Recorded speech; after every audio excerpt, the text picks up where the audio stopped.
साथ संगत जी, प्यार और सत्कार से कहिए धन्यवाद जी। साथ संगत जी कहने का भाव ये है कि जब इंसान किसी का बुराई करता है, किसी का चुगली करता है, तो ये न समझिए कि उसका पाप मेरे में नहीं आता है। पाप बट जाता है और पाप बटने के बाद इंसान भले कहते रहे कि मैं तो इतना तीर्थ किया हूँ, इतना व्रत किया हूँ, इतना संगत किया हूँ, इतना सुमिरन किया हूँ, इतना समागम किया हूँ, फिर मुझे इस तरह की परेशानी क्यों हो रही थी। ये कारण यही है कि जो इंसान जब दूसरे की बुराई करेगा, दूसरे की चुगली करेगा, तो पाप बटना निश्चित। इसीलिए गौतम बुद्ध जी, महात्मा बुद्ध जी के ऊपर लोग थूक देते थे, लोग गालियाँ देते थे, लेकिन थूकने के बाद भी वो यही कहते थे कि भाई आपका अगर काम खत्म हो गया हो तो हम आगे बढ़ें। लोग यही कहते थे थूकने वाले, अरे हम तो तुम्हारे ऊपर थूके, हम गाली दिए हैं और तुम कह रहे हो कि आप तुम्हारा काम हो गया हो तो हम आगे बढ़ें। कहें ये तो आप जाने कि आप थूके हैं, मेरे लिए तो ये कुछ भी नहीं है।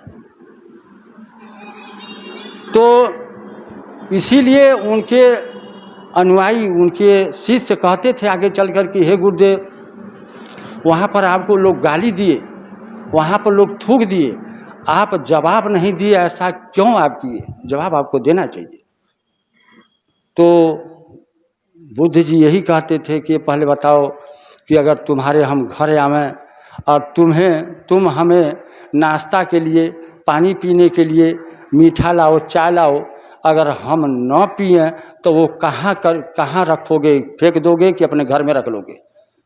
तो शिष्य ने कहा कि नहीं, हम फेंक क्यों देंगे उस सामान को, उस चाय को, उस मीठा को अपने घर ही रख लेंगे। तो क्या बस यही चीज़ जान लो, जो चीज़ हम स्वीकार नहीं किए, वो इंसान स्वीकार नहीं किया, तो वो उसी के पास रह जाता है। फायदा और नुकसान के विषय में वो जाने, वो भोगेगा, वो जो है उसके विषय में जो भी फल मिलना होगा मिलेगा। तो साथ संगत जी ये सब बातें ये संत महात्माएं लोग सुनाते हैं, बताते हैं। गुरु यही चीज़ कहते हैं कि भूलिए मत अपने आप को कि मैं कौन हूँ। आप जब ये जान लेंगे कि नहीं, मैं इस निराकार का एक अंश हूँ, एक बुद्ध हूँ, एक नूर हूँ, एक आत्मा हूँ, तो आप इससे लगाव बराबर रखे रहेंगे। और जब लगाव बराबर रहेगा तो कोई ऐसी गलती नहीं होगी कि किसी का कोई चुगली नहीं होगा, किसी का कोई अब दोष नहीं लग सकता है। बाकी साथ संगत जी, चाहे आप लाख कहीं भी चले जाए, अगर विचारों में कमी आया, इस सदगुरु तो ही देखता है ना कि संगत किए तो आपके विचार में क्या आया है। विचार में वो जो संत महात्माओं ने बताया वो विचार में रखे कि नहीं रखे, वो है कि नहीं है।